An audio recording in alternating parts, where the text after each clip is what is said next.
أعوذ بالله من الشيطان الرجيم. بسم الله الرحمن الرحيم. الرحمن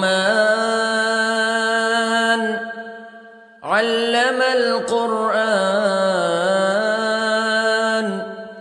خلق الإنسان علمه البيان. الشمس والقمر بحسبان والنجم والشجر يسجدان والسماء رفعها ووضع الميزان ألا تطغوا في الميزان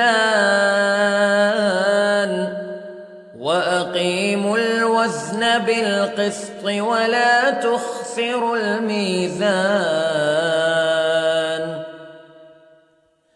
والأرض وضعها للأنام فيها فاكهة والنخل ذات الأكمام والحب ذو العصف والريحان فبأي آلاء ربكما تكذبان.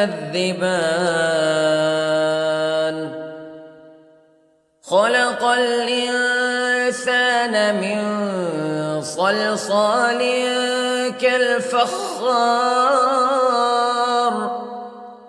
وخلق الجان من مارج من نار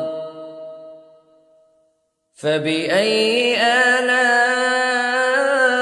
ربكما تكذبان. رب المشرقين ورب المغربين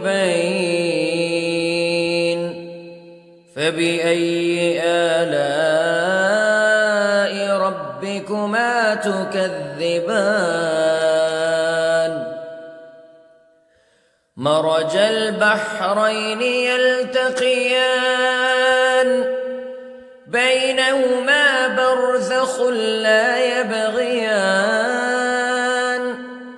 فبأي آلاء ربكما تكذبان. يخرج منهما اللؤلؤ والمرجان فبأي آلاء ربكما تكذبان. وله الجوار المنشآت في البحر كالأعلام فبأي آلاء ربكما تكذبان. كل من عليها فان ويبقى وجه ربك ذو الجلال والإكرام فبأي آلاء ربكما تكذبان.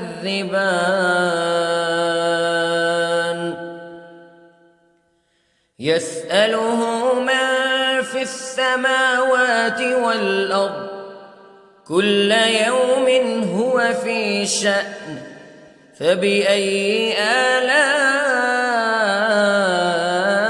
ربكما تكذبان. سنفرغ لكم أيها الثقلان فبأي آلاء ربكما تكذبان.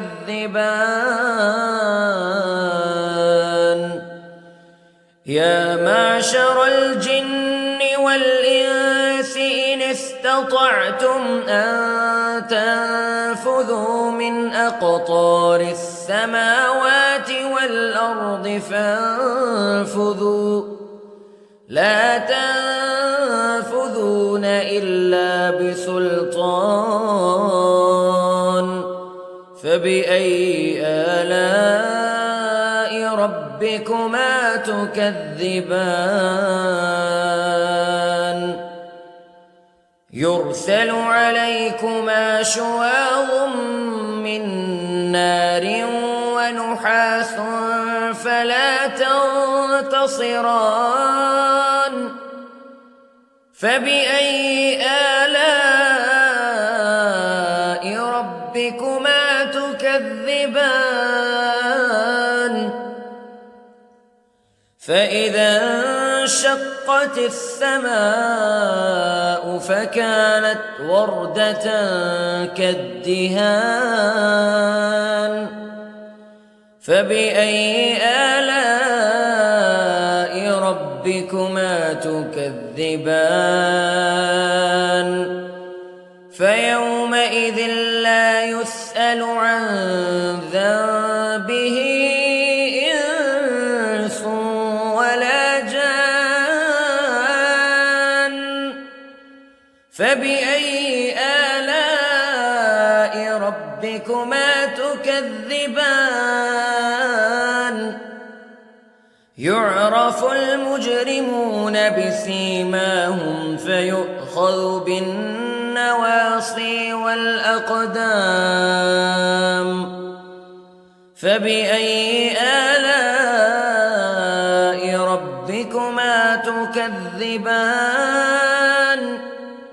هذه جهنم التي يكذب بها المجرمون يطوفون بينها وبين حميم آن فبأي آلاء ربكما تكذبان ولمن خاف مقام ربه جنتان فبأي آلاء ربكما تكذبان ذواتا أفنان فبأي آلاء ربكما تكذبان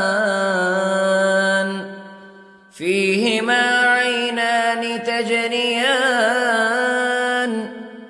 فبأي آلاء ربكما تكذبان فيهما من كل فاكهة زوجان فبأي آلاء ربكما تكذبان متكئين على فرش بطائنها من استبرق وجنى الجنتين دان فبأي آلاء ربكما تكذبان فيهن قاصرات الطرف لم يطمثهن إنس قبلهم ولا جان فبأي آلاء ربكما تكذبان كأنهن الياقوت والمرجان فبأي آلاء ربكما تكذبان هل جزاء الإحسان إلا الإحسان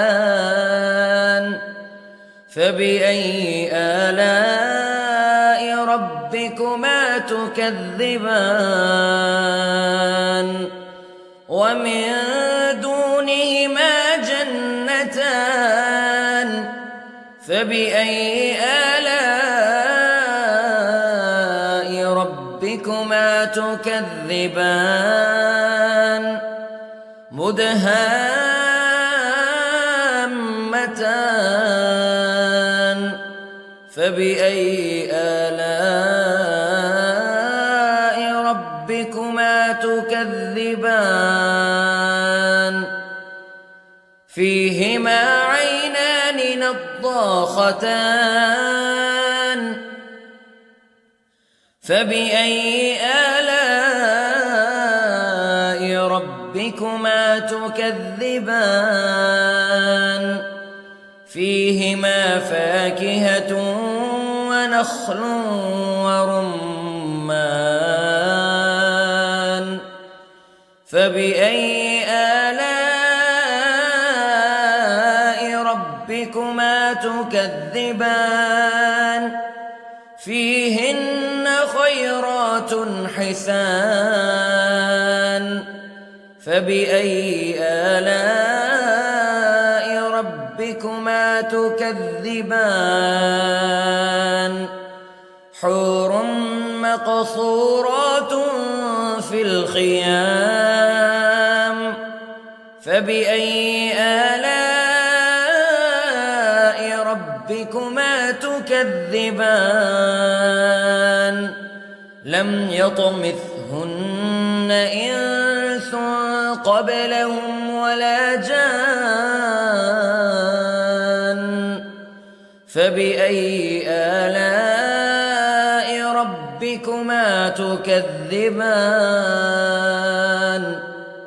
متكئين على رفرف خضر وعبقري حسان فبأي آلاء ربكما تكذبان